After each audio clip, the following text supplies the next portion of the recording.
अस्सलाम वालेकुम दोस्तों, आऊं आहियां मोहम्मद अली कुझु ऐं तव्हां ॾिसी रहिया आहियो न कुझु ऑफिशियल। असां वटि लोकल टैलेंट बि तमामु घणो आहे। मिल सॼी सिंध लोकल टैलेंट सां भरियल आहे। अॼु असां सां हिकिड़ो मक़ामी फनकार मौजूदु आहे।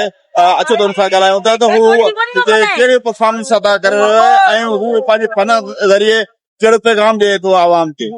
मुंहिंजो नालो इरफान आहे। मुंहिंजो कॉन्टेंट एक्टिंग आहे त मूंखे शोबेस में जॉइन करिणो आहे त इन जे करे मूं ही प्लेटफॉर्म अप्लाई कयो टिकटॉक ते, ताकी डायरेक्टर प्रोड्यूसर जेका लोकल टैलेंट आहे उनखे पंहिंजे थिएटर में चांस नथी मिले त इन जे ज़रिए अगरि इनखे पैगाम ॾियणु चाहियूं था त लोकल टैलेंट ते बि थोरो ध्यानु ॾे ताकी मज़ीद सिंध जो टैलेंट या पाकिस्तान जो टैलेंट हो पूरी दुनिया में पंहिंजो प्रमोट थिए।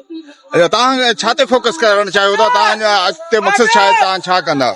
मुंहिंजो मक़सदु इहो ई आहे, बसि टैलेंट पंहिंजो शो कराइणो आहे। थिएटर जेतिरो पैसो बि न आहे असांखे, जे थिएटर जॉइन करे माण्हू पैसो पंहिंजो उते अप्लाई करे। अच्छा, जेकॾहिं लोकल हिते थिएटर पहले करायो वञे मलीर खोखरा पार में त केतिरो आवाम जो रिस्पॉन्स मिलंदो?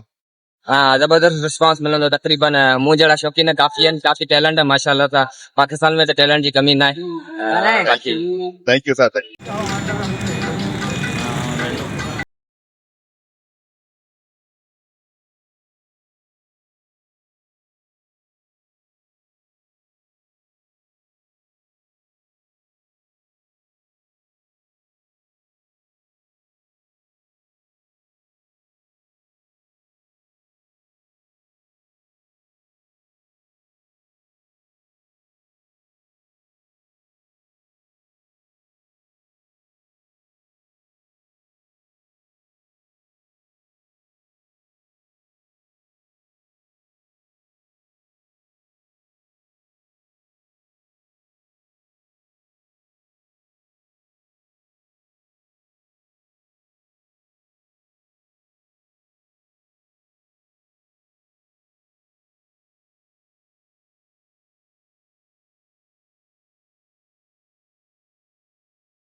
पापा,